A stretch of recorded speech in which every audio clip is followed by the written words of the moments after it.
নতুন বছরের প্রথম দিনে একেবারে জমজমাট পুরুলিয়া জেলার বিভিন্ন পর্যটন স্থানগুলি। এখন কনকনে শীতের আমেজ, পাশাপাশি পুরুলিয়া জেলার মনোরম প্রাকৃতিক পরিবেশ উপভোগ করছেন 8 থেকে 80 সকলেই। ইতিমধ্যেই পুরুলিয়া জেলার বিভিন্ন পর্যটন স্থানগুলোতে অর্থাৎ অযোধ্যা পাহাড়, গড়পঞ্চকোট, জয়চণ্ডী পাহাড়, কংসাবতী নদীর তীর সহ বিভিন্ন পর্যটন স্থানগুলিতে এখন নেমেছে পর্যটকদের ঢল। জেলা ছাড়িয়ে ভিন জেলা এবং ভিন রাজ্য থেকে প্রচুর পরিমাণে পর্যটক ইতিমধ্যে পুরুলিয়া জেলায় ভিড় জমেছেন। প্রায় 50,000-এরও বেশি মানুষ ইতিমধ্যে পুরুলিয়ায় পৌঁছেছেন। আর এই পর্যটন ব্যবসার সঙ্গে জড়িত যে সমস্ত ব্যবসাগুলো রয়েছে সেগুলো কিন্তু ফুলফেঁপে উঠেছে। অযোধ্যা পাহাড় থেকে শুরু করে বিভিন্ন জেলার যে হোটেলগুলো রয়েছে সেগুলো এখন সমস্ত ফুল হয়ে গিয়েছে। অর্থাৎ পুরুলিয়া জেলার একেবারে পর্যটন মরশুমে একেবারে জমজমাট রয়েছে পুরুলিয়া জেলার বিভিন্ন পর্যটন স্থানগুলি। আমি এখন কংসাবতী নদীর তীরে রয়েছি, সেখানে কিন্তু সাধারণ মানুষজন তারা কিন্তু চড়ুই ভাতি করছেন। সকাল থেকে চলছে রান্নাবান্নার কাজ, যারা পরিবার পরিজন আত্মীয়স্বজন সকলকে নিয়ে তারা এসেছেন। এখন দেখা যাচ্ছে পুরুলিয়ার প্রিয় খাদ্য সেগুলো হচ্ছে চপ, মুড়ি, ঘুগনি, এসব সমস্ত রান্না করার কাজ চলছে। আমি একটু কথা বলার চেষ্টা করবো। ম্যাডাম, এই যে দিনটা কেমন কাটাচ্ছেন, শীত কেমন লাগছে? খুব সুন্দর, খুব সুন্দর, দারুণ। কাদেরকে নিয়ে এসেছিলেন? এই আমার পরিবার সব। পরিবার সঙ্গে? হ্যাঁ। কেমন কাটাচ্ছেন? খুব সুন্দর। শীতের আমেজটা? হ্যাঁ, শীত তো বিশাল শীত, খুব ঠান্ডা, তবুও এই ফুর্তির মাঝে ঠান্ডা মনে হচ্ছে না।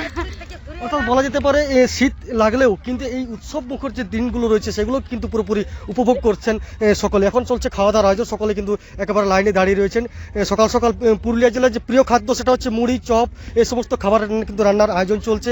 সেভাবে পরিপাটি তারা সামিল হয়েছে। পাশাপাশি আরও যারা এখানে পিকনিক স্পটগুলো রয়েছে সেখানে যারা আরও চড়ুই ভাতি করছেন তাদের সঙ্গে একটু কথা বলার চেষ্টা করবো। সকাল থেকে যারা ছেলেমেয়েরা রয়েছে তারা সকাল থেকে খেলাধুলা করছেন, তারা কিন্তু ইতিমধ্যে যে পরিবারের যে সঙ্গে নিয়ে যে এই যে প্রাকৃতিক পরিবেশের মধ্যে রান্নার যে একটা উপভোগ সেটা তারা করছেন। এখন সকালে তাদের সাথে কথা বলার চেষ্টা করব।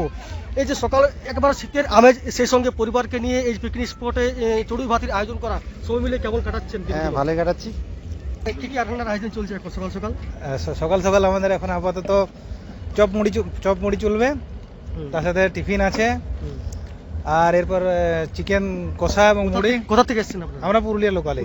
অর্থাৎ যে রান্না সেটার আয়োজন চলছে, পাশাপাশি এই শীতের আমেজটা নিয়ে কি বলবেন? কেমন কনকনে শীতের আমেজ? শীতের আমেজ তো খুবই সুন্দর আছে, কুয়াশা ভরা আমেজ। আজকে আপাতত মানে কুয়াশা নেই, কালো অবধি তো ছিলই। আর এখানে বেশ সবাইকে দেখে বেশ ভালোই লাগছে। চারপাশে পিকনিক মানে সবাই ফ্যামিলি নিয়ে এসেছে, বেশ ভালো লাগছে।